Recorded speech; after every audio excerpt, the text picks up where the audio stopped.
This week, unidentified aerial phenomena, UFOs, extraterrestrials, and Freemasonry. What do these three topics have in common?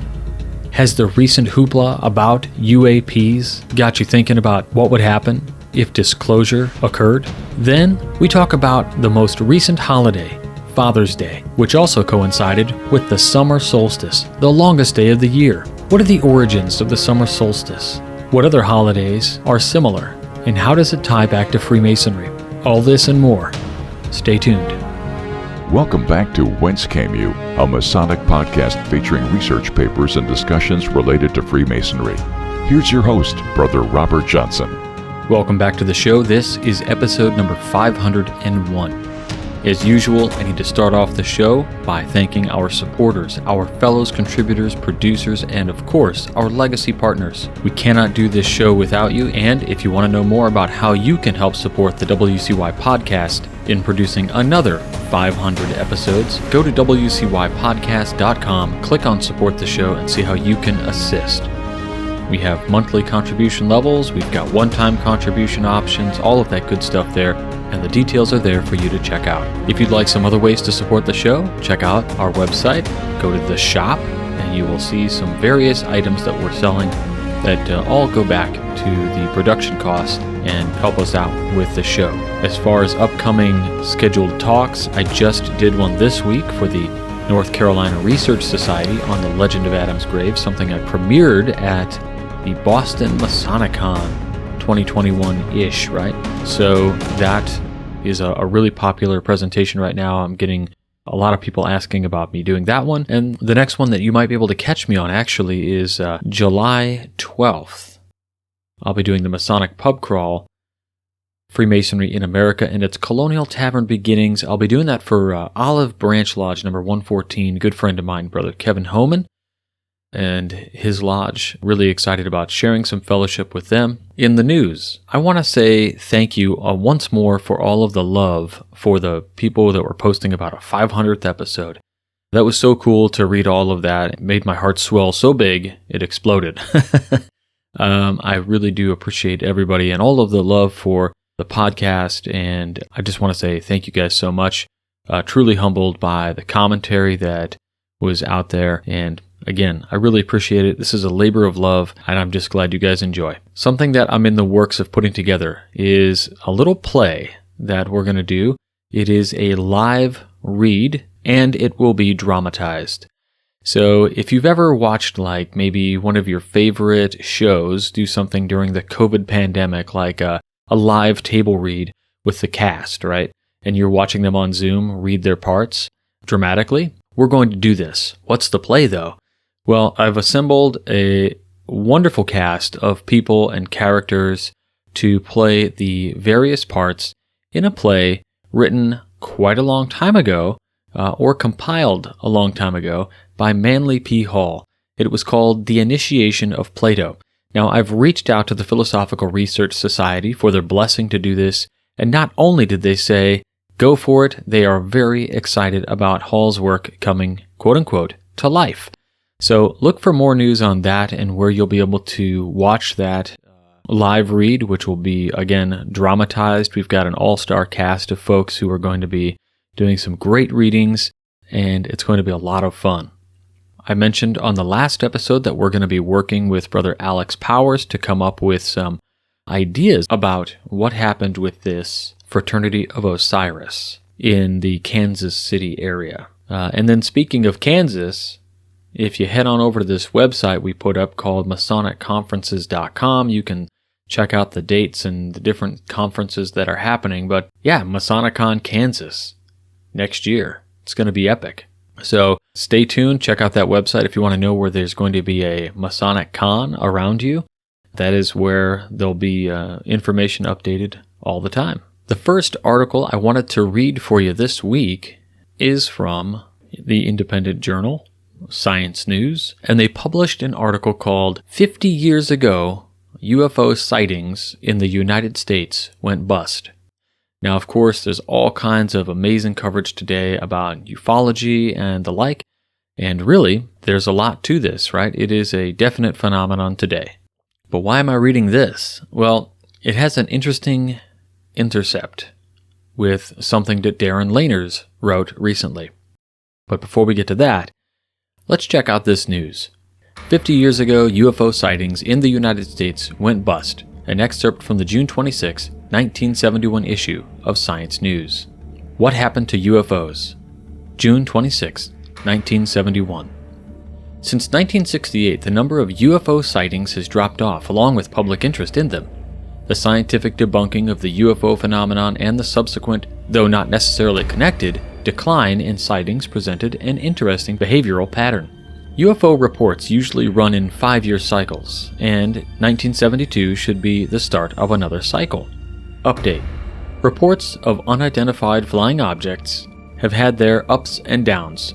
In 2020, people in the United States made more than 7,200 reports of UFO sightings, about 1,000 more than in 2019 and nearly 4,000 more than in 2018, according to the National UFO Reporting Center in Davenport, Washington. A quarter of last year's reports occurred in March and April, when much of the controversy was under lockdown due to the pandemic.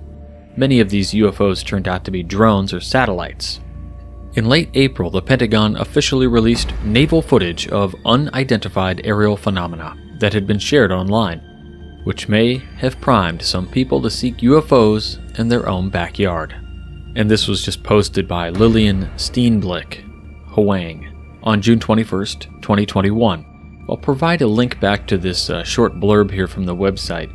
I do encourage you to check out the website, subscribe to their newsletters, if you're at all interested in kind of really cool topics. In fact, today, the day I'm looking at this, there was a really great article about J. Ernest Wilkins Jr. He was one of the Manhattan Project standouts, despite racism that was existing in the United States back then. He's a very celebrated mathematician, and it just kind of celebrates him and the character and things. Nothing to do with Freemasonry. He wasn't a Mason to my knowledge or anything, but just to give you an idea of the kind of cool stuff that they post on their website. So where does this lead into Freemasonry? Well, last week, Darren Lainers wrote a piece called UAPs. That is the new acronym for UFOs, right? So instead of unidentified flying objects, we have now made this weird switch over to UAPs, which is unidentified aerial phenomena. So UAPs, extraterrestrials, and Freemasonry, a thought experiment. By Midnight Freemason contributor, Darren A. Lainers. He starts off, "This article is not for everyone. If you are not interested in the topic, then read no further.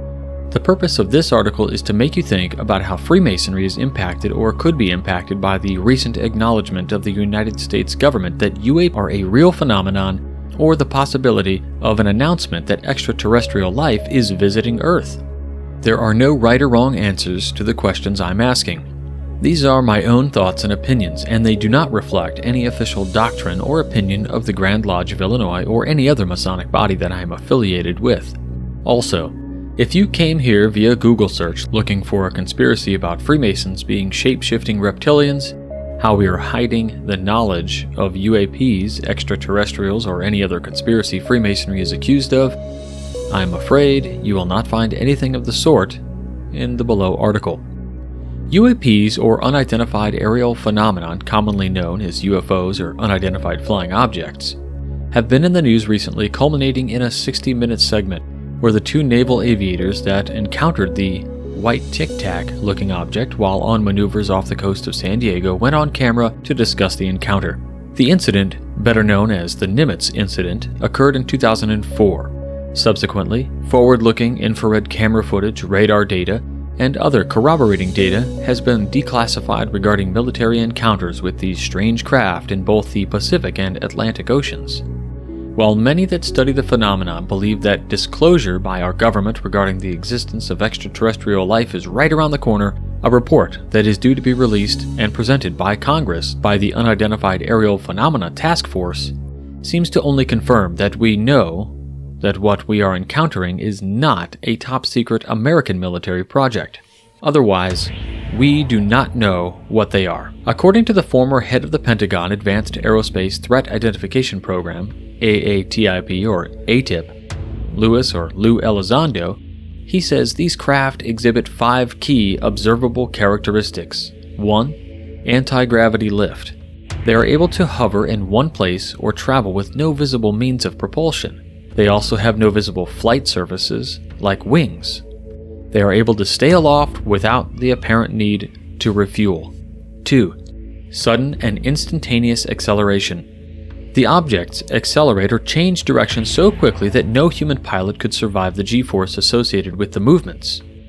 Most of our most advanced aircraft could survive 15 Gs before disintegrating.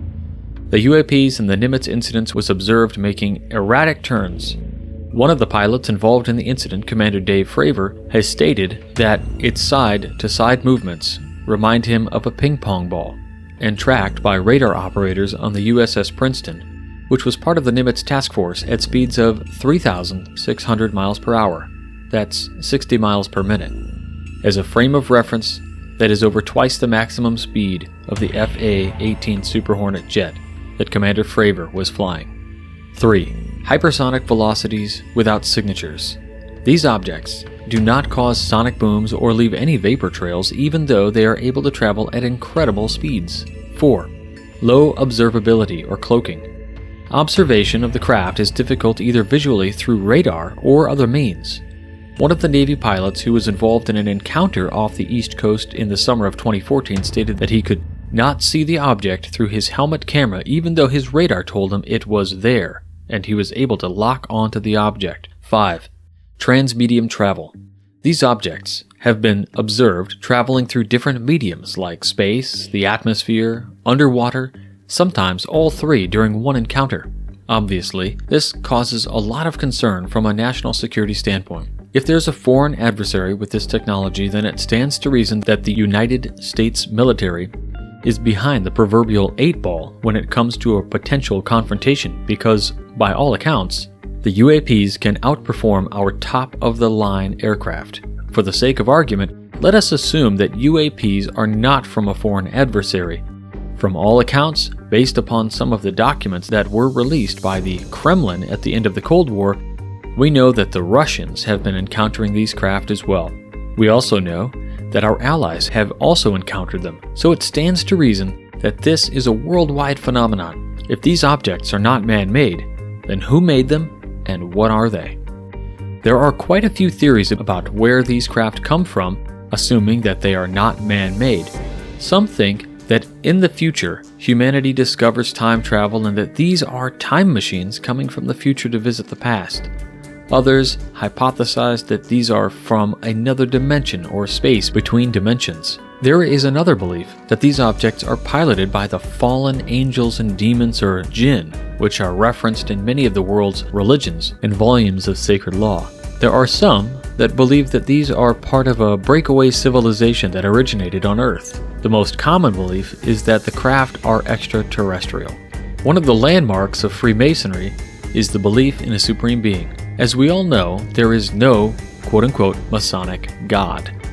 A Freemason remains committed to the God of the religion he professes.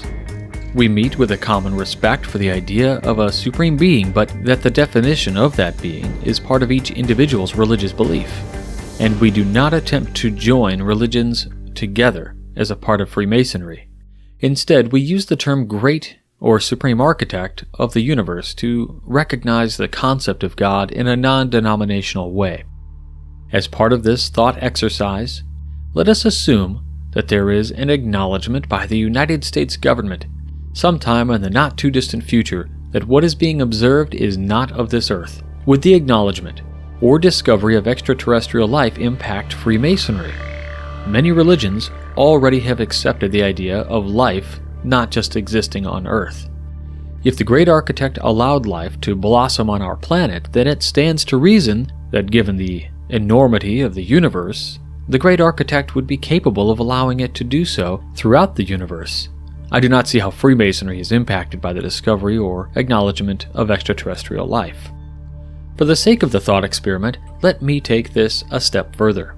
Let us assume that we make contact with extraterrestrial race and communication with them is established. Taking it one step further, let us also assume that this race communicates that it has no knowledge of the Supreme Architect. The extraterrestrials do not believe in a supreme being. They have no religious dogma in their civilization, and they are adamant that during their vast travels throughout the universe, they have never encountered any other civilization that has a belief in a supreme being. Would this impact Freemasonry? We currently practice Freemasonry in and live in a world where there are many individuals that are atheists. I do not see how a technologically advanced atheistic civilization would impact Freemasonry. However, from my own personal perspective, my faith in a supreme being does not change just because another form of life tells me it should. If my faith is, or my belief in the Supreme Architect is strong, then it does not matter if Mr. Gray the alien or Mr. Gray my next-door neighbor tells me something contrary. Who is to say what the extraterrestrials are stating is the truth?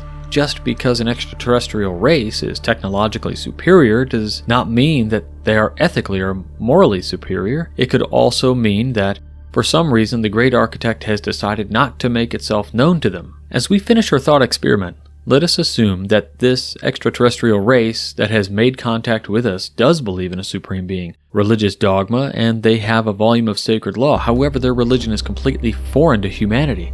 Let us suppose that, being a technologically advanced civilization, they have been observing humanity, our beliefs, our social structures, our government, and our technological advances. Let us also suppose, for the sake of argument, that they have knowledge of Freemasonry through this awareness. Let us suppose that at least one of them might be interested enough in Freemasonry to petition a lodge for membership. Let me suggest that we don't understand much about our new extraterrestrial visitors. We do not know much about their history, their customs, or their society in general. If the individual entity in question has a belief in a supreme being, is of lawful age, and joins of their own free will and accord, and they prove themselves to be of good repute, would you allow them to join your lodge? I'm interested in your answers to that question. Please comment below, email me, or comment on social media if you are interested in the UAP subject or similar high strangeness. I will shamelessly plug a project I do on the side with the other editor of the Midnight Freemasons blog, the host of Whence podcast, Robert Johnson, called Beyond the Fourth Veil. Robert and I discuss our encounters with UAPs in the first episode. The link to the YouTube channel is below.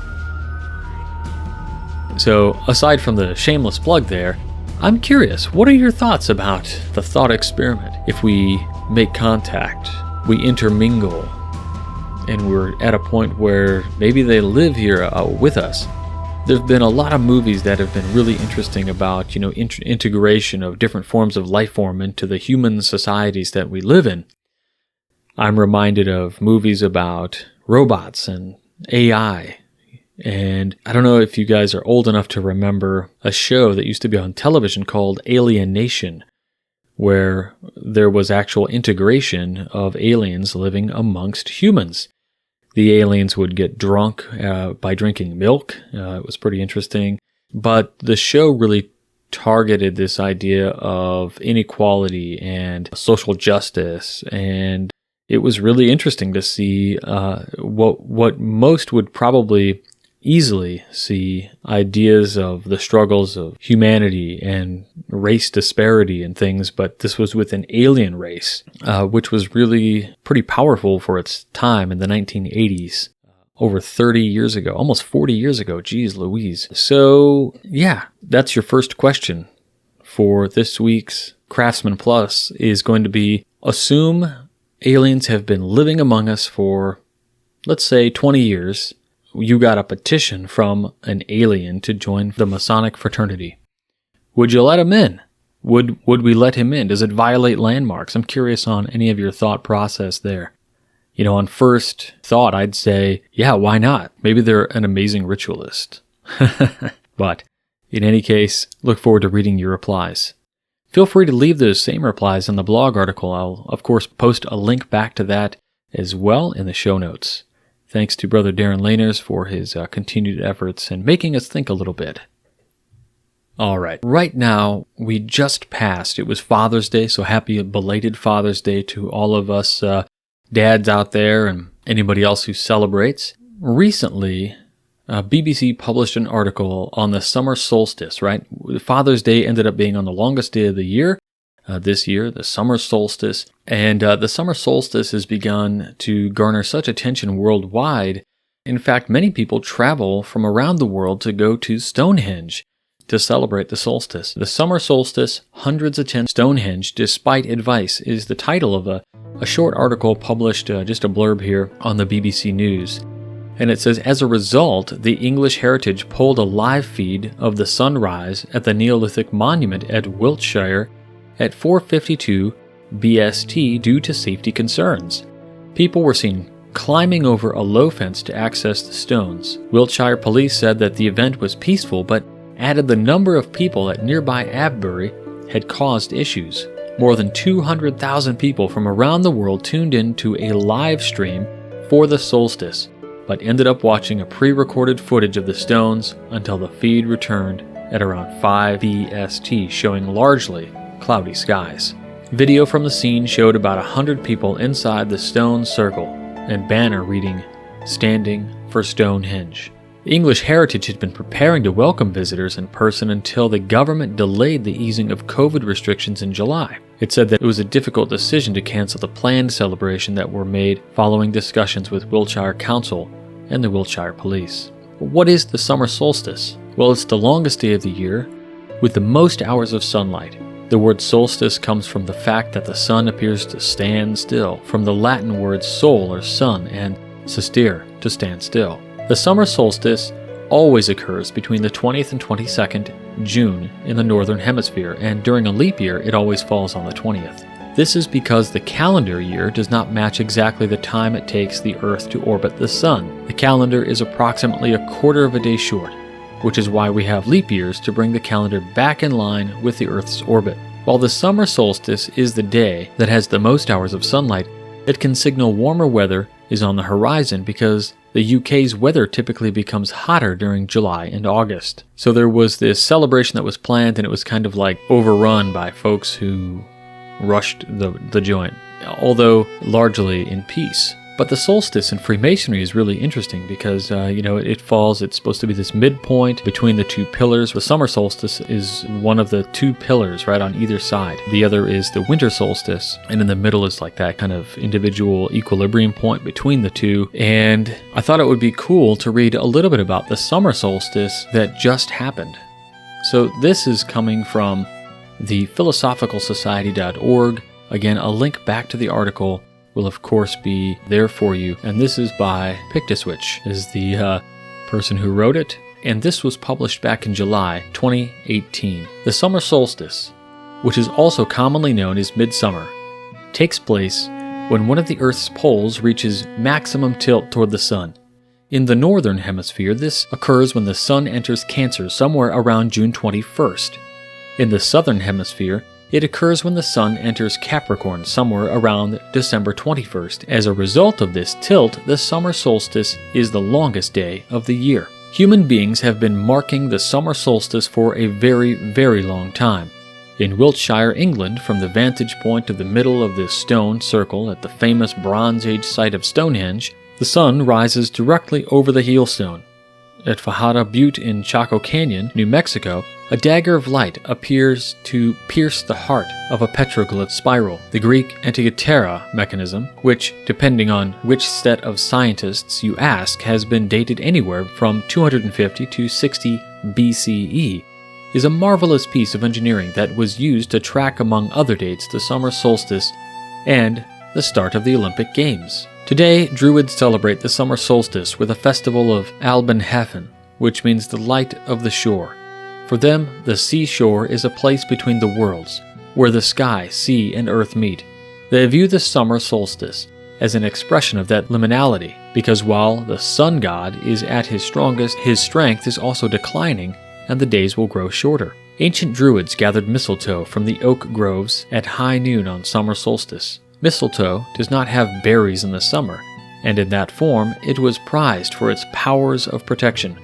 In order to ensure that none of this protective power was lost, Druids would spread or hold white linen under each tree so that the mistletoe would not fall directly on the earth and send the power into the ground. Wiccans and similarly oriented pagans refer to the summer solstice as Litha, or Letha. Named after the Anglo-Saxon grain goddess, Letha celebrates the fertile powers of nature. At their highest point, it is a time for feasting, swimming, bonfires, and even fireworks.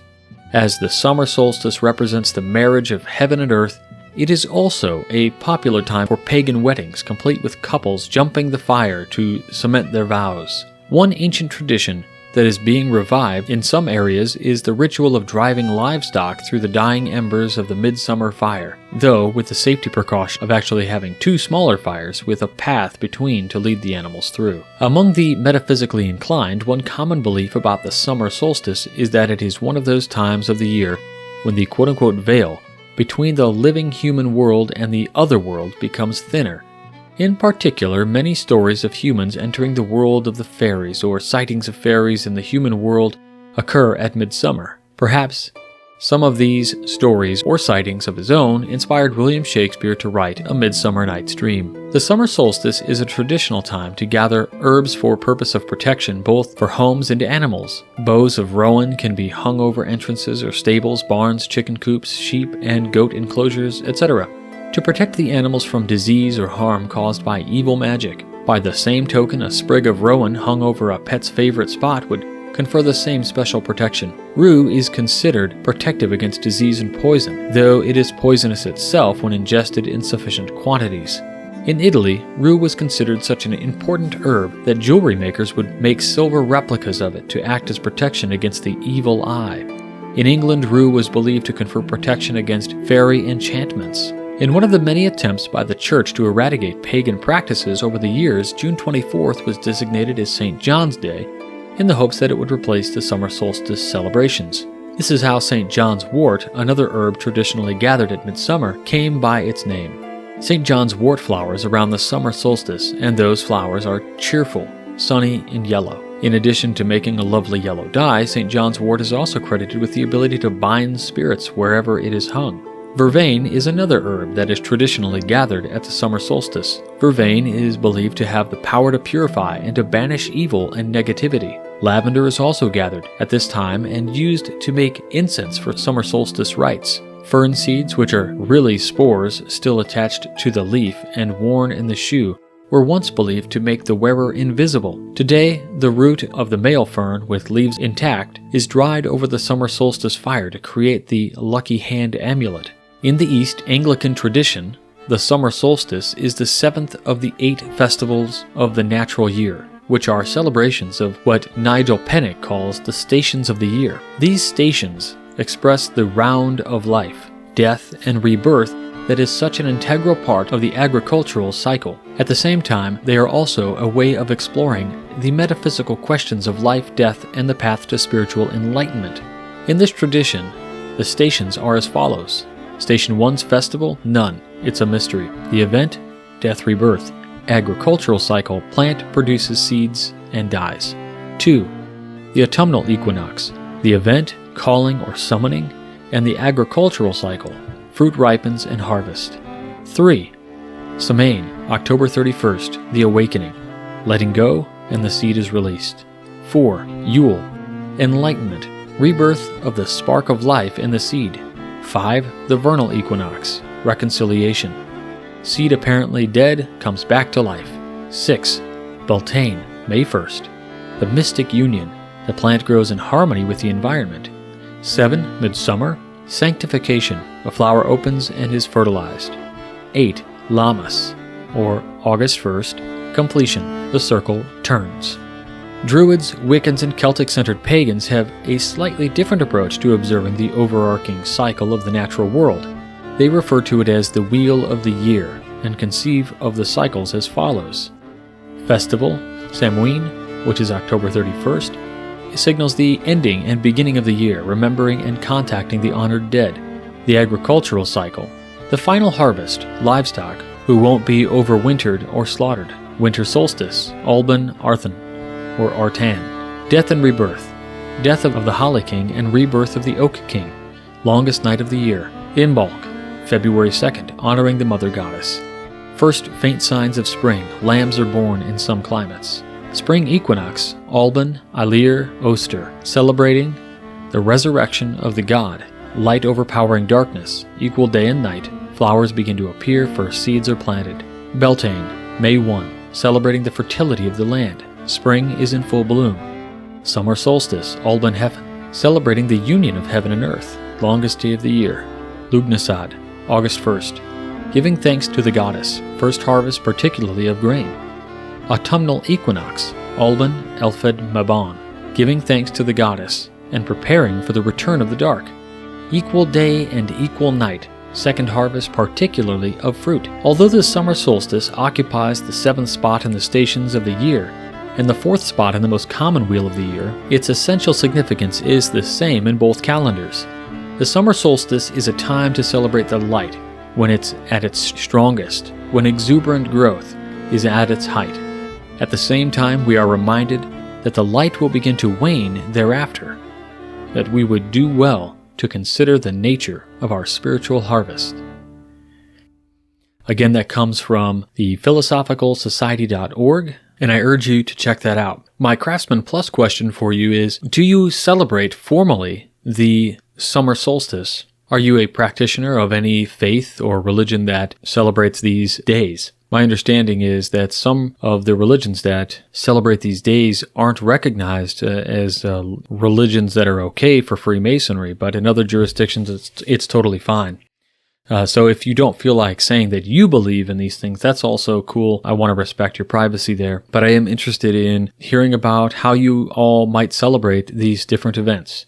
Myself, we probably, in my home anyway, we celebrate at least 3 of these. We love the 31st of October, which is in one of these is called Samhain, or it's also known as Samhain.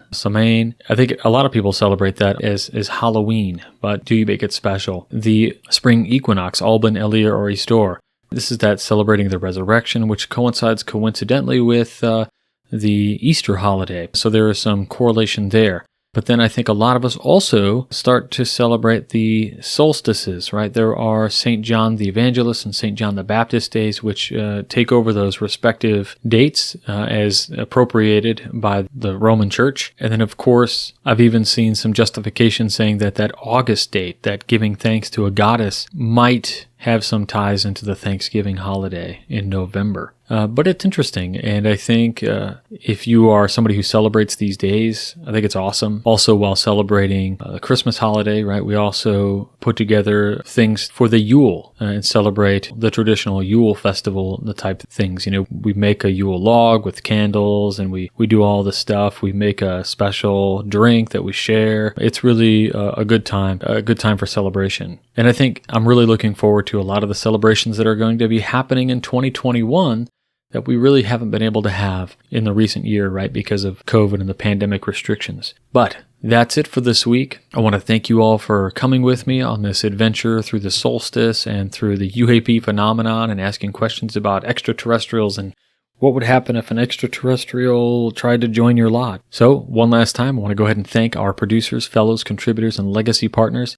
Legacy partners, keep an eye out on your email. I'm trying to get a hold of some of you because I'm trying to plan an episode with you, and I'd really like it if we can get started because I want to come through on my end of the bargain. You all have come through with yours by supporting the program, and I just really want to make sure that we put together an episode that you love. So if you're interested in being any part of the WCY Podcast Supporter Network, go on to the WCYpodcast.com website, click on Support the Show, and check out the different options there. Keep an eye out for Initiation of Plato, the live dramatized read of this play by Manly P. Hall. We're going to be putting that together soon. I think I've got some last-minute logistics before we start scheduling rehearsal calls, but keep an eye out for that. And of course, again, if you want to know where a Masonic convention is going to happen around you, check out MasonicConferences.com. If you're looking for a speaker, check out MasonicInstruction.com, where you can just search by category and find somebody who's willing to either zoom in or even fly out physically or drive out. Whatever, we've got a bunch of people there ready to do talks for you. And when you contact them, you go straight to them. It doesn't come through me or anything else. I just put the website together. So with all that, thank you very much for joining us. We'll talk to you all next week. And until then, stay on the level. For Whence Came You, I'm Robert Johnson. Take care. You've been listening to Whence Came You, a Masonic podcast featuring research papers and discussions related to Freemasonry with your host, Brother Robert Johnson. Be sure to join us for our next edition.